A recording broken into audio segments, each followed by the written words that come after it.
dia, meus irmãos. Aleluia.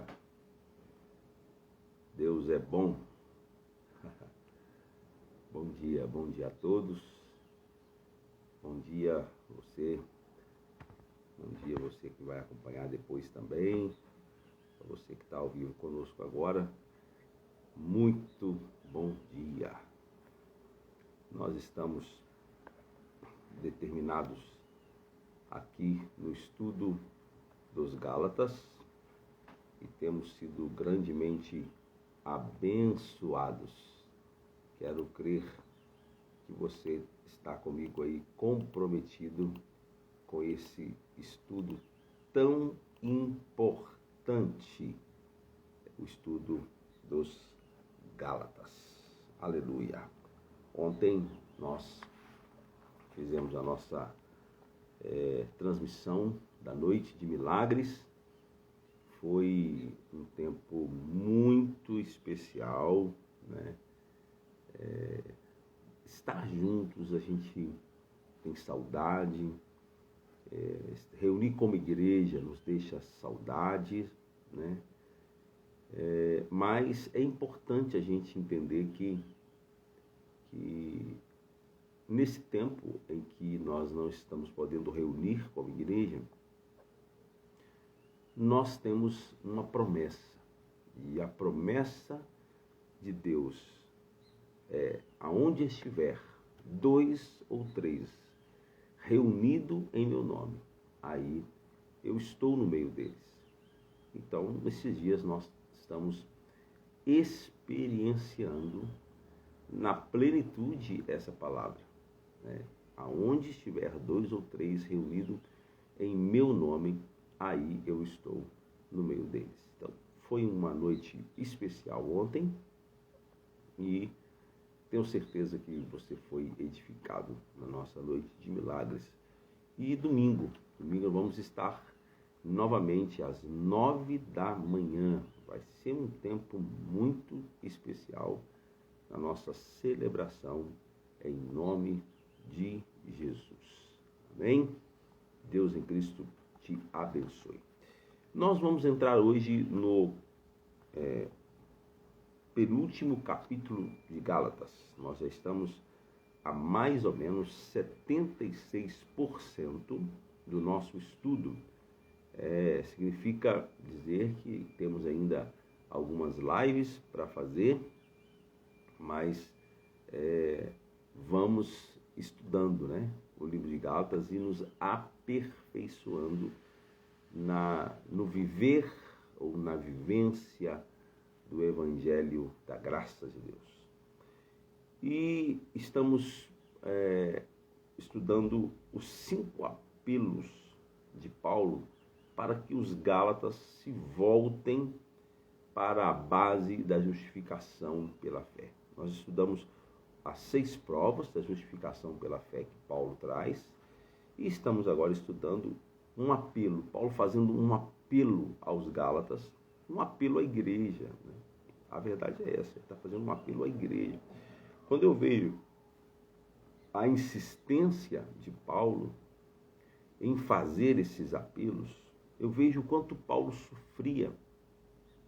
Paulo sofria pela condição, pelo estado da igreja naquele momento. Então Paulo está ali, insistindo, trabalhando, ministrando. Na verdade, o que nós estamos fazendo aqui. Nós estamos insistindo em falar ao seu coração que você é livre de toda lei, você é livre de toda condenação, você é livre para desfrutar daquilo que o Senhor já garantiu na cruz por você. Então, aqui no capítulo 5, Paulo vai trazer, então, o quarto apelo de Paulo é: não se submetam à escravidão. Paulo está dizendo: não se submetam à escravidão. Gálatas capítulo 5, do verso 1 ao 6. Paulo vai começar dizendo assim: foi para a liberdade que Cristo nos libertou. Aleluia. Portanto, permaneçam firmes e não se deixem submeter novamente a um jugo de escravidão. Ouçam bem o que eu, Paulo, lhes digo. Caso se deixem circuncidar, Cristo de nada lhes servirá. De novo declaro a todo homem que se deixe circuncidar, que está obrigado a cumprir toda a lei. Vocês que procuram ser justificados pela lei, separaram-se de Cristo, caíram da graça.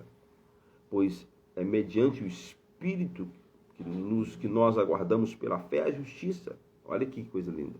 Pois é mediante o Espírito que nós aguardamos pela fé a justiça, que é a nossa esperança. Porque em Cristo Jesus nem circuncisão, nem incircuncisão tem efeito algum, mas sim a fé que atua em nós pelo amor. Então, não sei se você prestou atenção, Paulo insiste nesses apelos, né, nessa fala. Talvez você fale, não, mas vai falar de novo da lei. Sim, Paulo está insistindo nisso e trazendo argumentos aqui muito específicos e que trazem grande revelação e mesmo uma percepção para mim e para você do quanto muitos de nós ainda estamos vivendo na escravidão da lei. Paulo falou, Cristo nos libertou. E o que de fato somos? Somos livres. Ele está dizendo. Então, se Cristo te libertou e você é livre, permaneça nessa condição. Aleluia. Jesus Cristo é nosso libertador. A conversão é a nossa carta de alforria. Não podemos mais nos sujeitar a viver uma vida que não seja de plena liberdade. Para a surpresa de muitos crentes, presta atenção nesse detalhe aqui, para a surpresa de muitos crentes, a nossa liberdade não é, em primeiro lugar, uma libertação de pecados. Olha que coisa. Em primeiro lugar, a nossa liberdade não é uma libertação de pecados, mas antes uma libertação da lei. A liberdade cristã é a liberdade da tirania da lei, da luta terrível para guardar a lei com a intenção de agradar a Deus. Ser liberto da lei é ser liberto de agradar a Deus. Entenda isso. Ter de agradar a Deus. Alguém vai dizer, como assim? Então como é que eu vou viver minha vida cristã se eu não tenho que agradar a Deus? Não, eu não estou dizendo que você não tem. Eu estou dizendo que você está livre da obrigação de ir. Livre da obrigação de ir. Por quê? Porque se eu tenho que fazer, eu invalido o que Jesus já fez.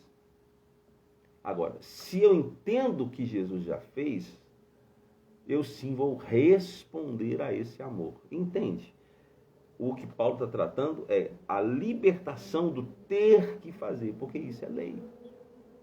Paulo vai chamar o ministério da lei de ministério da morte e da condenação. Olha. 2 Coríntios 3, 7 ao 9. Paulo vai bater. Paulo vai bater aqui fortíssimo. 2 Coríntios 3, 7 ao 9. Paulo vai dizer, o ministério... e se o ministério da morte, gravado com letras em pedras, se revestiu de glória a ponto de os filhos de Israel não poderem fitar a face de Moisés por causa da glória do seu rosto, ainda que desvanecente, como não será de maior glória o ministério do Espírito? Porque se o ministério da condenação foi glória, em muito maior proporção será glorioso o ministério da justiça. Olha o que Paulo está dizendo. Paulo está dizendo que a lei é ministério de morte e condenação. Os 10 mandamentos foram gravados em tábuas de pedra e eles são chamados por Paulo de ministérios de morte. Algumas pessoas gostam de pensar, eu queria muito que você aprendesse isso aqui, algumas pessoas gostam de pensar que apenas as leis cerimoniais passaram. Né? A gente não tem mais que guardar o sábado, enfim. Tem gente que pensa isso, ó, as leis cerimoniais, sim, nós temos que abrir mão, mas as leis, né, os 10 mandamentos, esses nós temos que cumprir. Só que Paulo chama os 10 mandamentos de ministério de morte e condenação. Quando Paulo fala que aquele ministério, né, aquele ministério da morte, gravado com letras assim, pedras, ministério da morte, gravado em pedras. Então, as leis cerimoniais, o que seriam as leis cerimoniais? Seriam aquelas que envolviam o sacrifício de animais, de rituais, de purificação, as santas convocações, os dias santos, enfim. Né? Mas o texto diz que o ministério de condenação também é o ministério daquele que foi escrito em pedras. Então, se referindo aos 10 mandamentos. Olha que coisa forte. Isso indica que a lei envolve tanto leis cerimoniais como todos os mandamentos. Então, toda vez que eu me pego tentando obedecer os mandamentos, eu vou explicar isso daqui a pouco, não assusta, eu vou explicar para você. Toda vez que eu me pego tentando obedecer os mandamentos, eu estou tentando novamente agradar a Deus. E não é isso que Deus quer de mim e de você. Nós fomos libertos da lei, incluindo a lei cerimonial, seus mandamentos e juízos. Todo crente precisa ter uma libertação, uma experiência de libertação plena. E conhecereis a verdade, e a verdade vos libertará. Todo crente precisa ser liberto do pecado, mas também necessita ter uma experiência de libertação da lei. A graça significa que Deus faz ou fez algo por mim. A lei significa que eu tenho que fazer para Deus. Se a lei significa que Deus requer algo de mim, então ser liberto da lei significa que Ele não requer mais nada de mim, porque Ele mesmo fez a necessária provisão. Aleluia! Então, a lei requer que eu faça algo, enquanto a graça diz, descansa naquilo que Jesus já fez por você. Eu insisto em falar algo, às vezes falo isso muito nas pregações, que quando nós convertemos, parece que a gente tem um insight, né, daquilo que é viver pela graça. Porque quando nós aceitamos a Jesus, nós cremos no favor do Senhor. E entendemos que a partir do momento que aceitamos a Jesus, nós somos salvos. É assim ou não? Pronto, estou salvo. Pronto, entreguei minha vida para Jesus, minha salvação está garantida, está pronto, está feito. O problema é que depois de convertidos, nós começamos a achar que precisamos fazer alguma coisa para agradar a Deus. E isto, infelizmente, é o que foi plantado e aqui é ensinado nos altares das igrejas. Mas Paulo está dizendo, foi para a liberdade que Cristo nos libertou, portanto, permaneçam firmes e não se deixem submeter novamente a um jugo de escravidão. Por quê? Olha o versículo 2. Ouçam bem o que eu, Paulo, lhes digo. Caso se deixem circuncidar, Cristo de nada lhes servirá.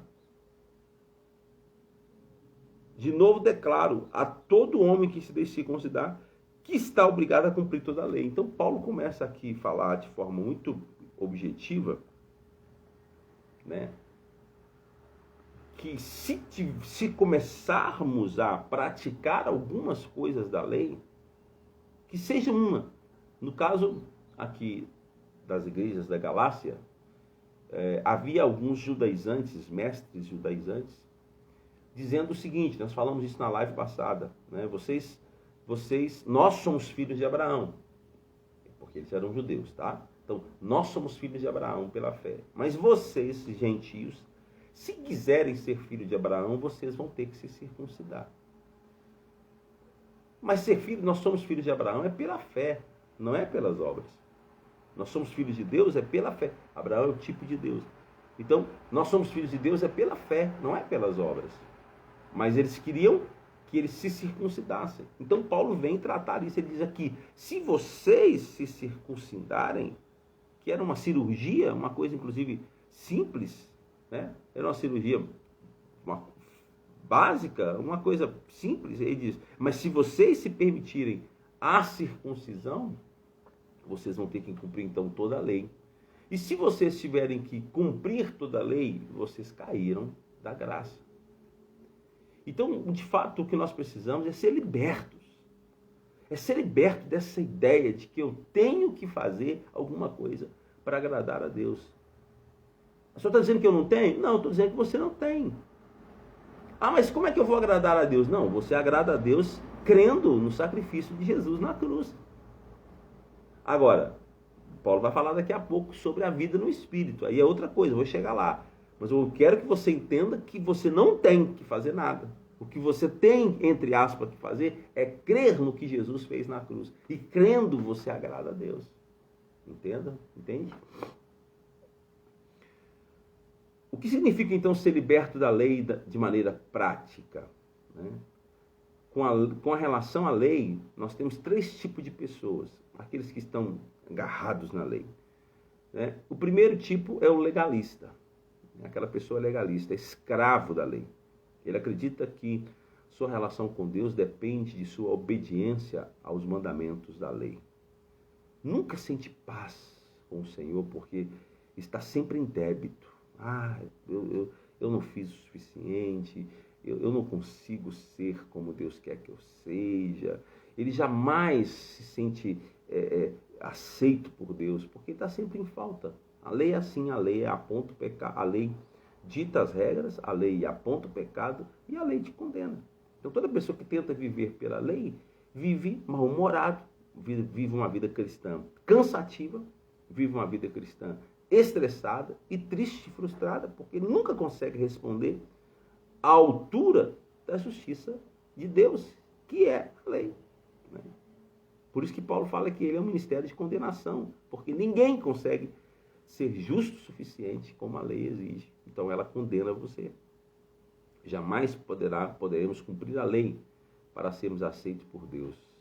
Quem vive debaixo da lei vive debaixo da maldição. Então esse é o primeiro tipo de pessoas, o legalista.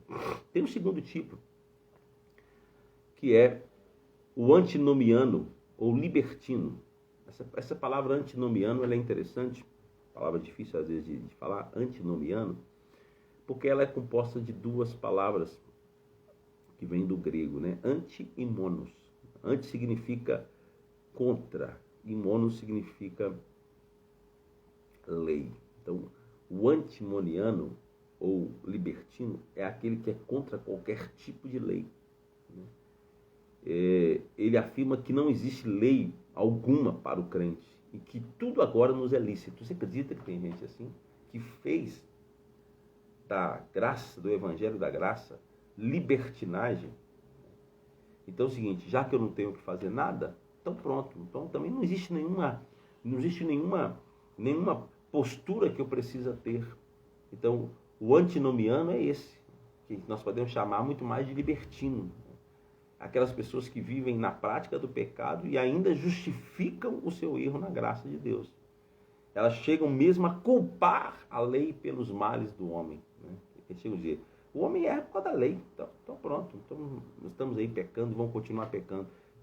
Fizeram da liberdade libertinagem. Então esse é o outro tipo de pessoa que a gente precisa ter cuidado, para não pensar que a nossa libertação é viver esta realidade. E um terceiro tipo de crente é aquele que é cheio do Espírito. Aqui muda tudo. Então, tem o legalista, tem o antimoniano, que é o libertino, mas tem aquele outro crente que é cheio do Espírito. Esse guarda a lei. Olha que coisa interessante. mas não pelo esforço próprio. Eu não tenho que fazer, mas o Espírito em mim, ele me conduz cada dia mais a uma conformação, a ser parecido com Cristo. Aleluia, tá vendo? Eu não tenho que fazer, mas o Espírito em mim, ele trabalha em mim essas mudanças. Que coisa maravilhosa! Isso traz libertação, né? Esse crente cheio do Espírito, ele está sendo transformado por Deus dia após dia, porque ele anda no Espírito.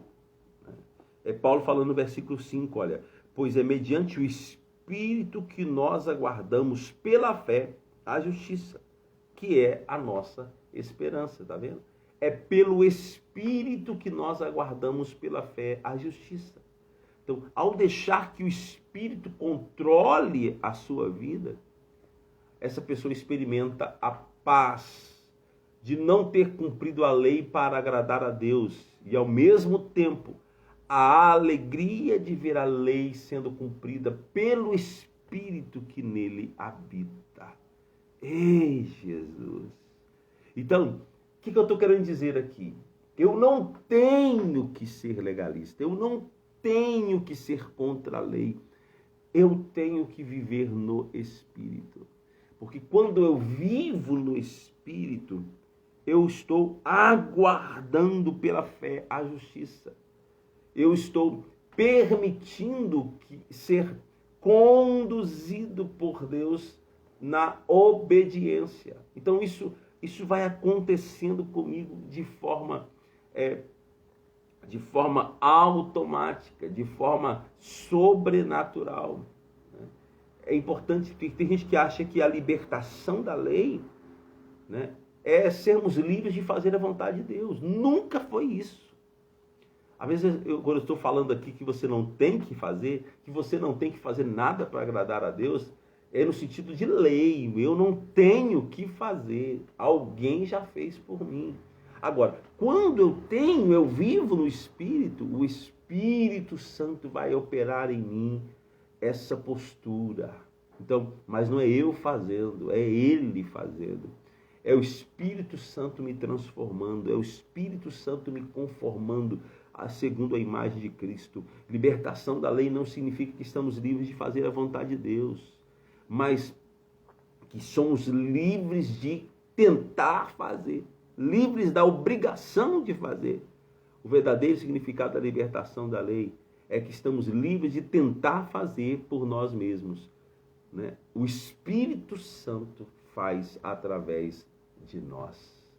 Então, quando nós estamos vivendo no Espírito, né, de certa forma, a justiça de Deus vai sendo cumprida. A lei, de certa forma, vai sendo cumprida, porque Deus quer que nós sejamos cada vez mais parecidos com Cristo. Então, o Espírito Santo vai operando em nós as mudanças. É simples. Basta você lembrar de Filipenses capítulo 2, verso 12 e 13, quando Paulo vai dizer: desenvolvei a vossa salvação com temor e tremor, porque Deus é quem efetua em vós tanto o querer quanto o efetuar, segundo a sua boa vontade. Então, Paulo está dizendo que Deus é quem opera em nós tanto o querer quanto o realizar. Toda obra é feita por Ele. Olha que coisa linda. Uma vez que Cristo nos libertou, nós devemos permanecer firmes na graça e não nos submeter de novo ao jugo da lei, mas descansar e permitir que o Espírito Santo, aleluia, aquele que opera tanto o querer, então agora já não é mais lei, agora é o Espírito Santo ministra no seu coração. Seja santo, seja separado, ame ao próximo como a ti mesmo. Você lembra que eu falei algum tempo atrás aqui na live, que aqui os mandamentos deixam de ser lei, mas passa a ser uma experiência diária, né? Uma prática de vida. passa a ser o seu estilo de vida, não mais pela lei que condena, mas pela vida no Espírito. Aleluia! Oh, nesse contexto, a lei que condena, ela é o ministério da morte, mas no Espírito nós somos conformados segundo a imagem do Senhor. Isto é, Deus começa a trabalhar em nós, sabe? Aquela pessoa que você tinha dificuldade de amar, você começa a amar. Você começa a amar o próximo como a ti mesmo, mas não mais por lei, mas pela ação do Espírito. Ele vai operar tanto o querer quanto o efetuar na sua vida. Aleluia! Nós nunca devemos cair, nunca mais caia na tentação de tentar agradar a Deus ou de ter aceitação de Deus através da obediência. Não. Obediência à lei? Nunca mais. O que você vai viver é a vida no Espírito. Amém? A vida no quê? No Espírito. Paulo fala que todos aqueles que tentarem pela lei agradar ao Senhor, eles vão ocorrer em três erros. Primeiro, Cristo de nada vos será aproveitável. Ele vai dizer isso aqui, muito forte. Né? Ele vai dizer, ouçam bem, versículo 2.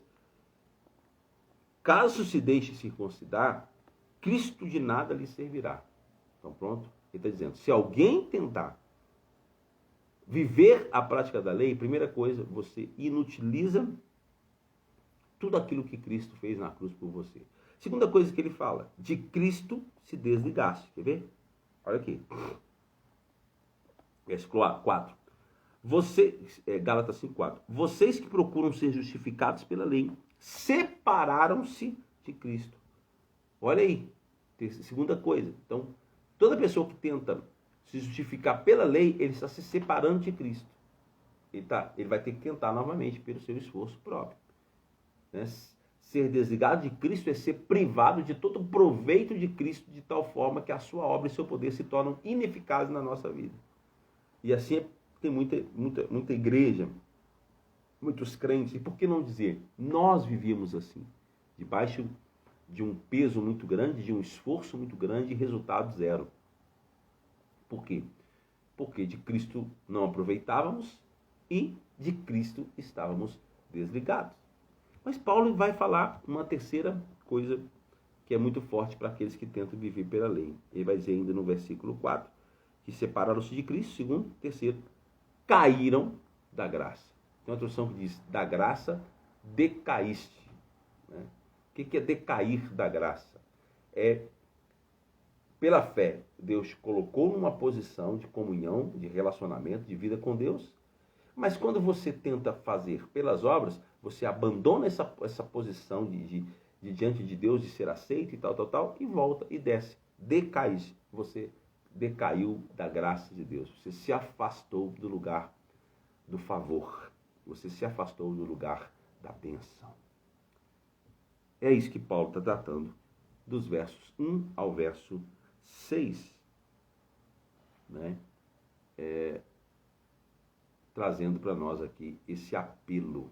Né? Não volte à escravidão.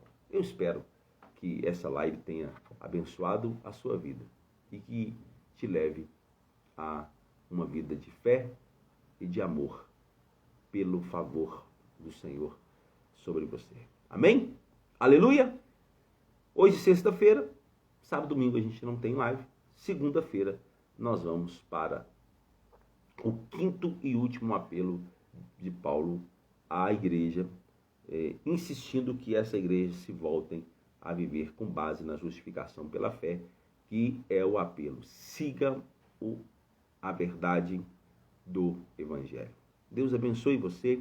Eu quero fazer menção aqui de um pedido de oração. Está pedindo para a gente orar orem pelo Léo.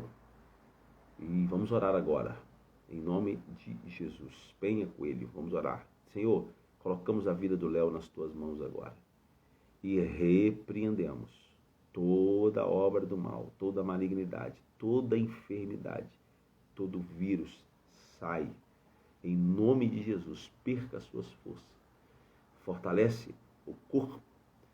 Ajuda o Léo, Senhor, no nome de Jesus, e que ele seja livre de toda enfermidade, de todo mal, agora mesmo, em nome de Jesus. Oramos pelo Brasil, oramos pelas famílias enlutadas, oramos pelo mundo e pedimos mais uma vez, sara a nossa terra, Senhor, e nos livra desta maldição, em nome de Jesus, para a glória de Deus. Deus abençoe você, sua casa, sua família e que o seu coração esteja atento a viver essas verdades em nome de Jesus. Aleluia. Amém? Até segunda-feira, querendo Deus, beijo no seu coração. Deus abençoe e tenha um final de semana abençoado. E não se esqueça, domingo 9 da manhã, nossa transmissão ao vivo, direto do altar da igreja. Deus abençoe você. Até lá.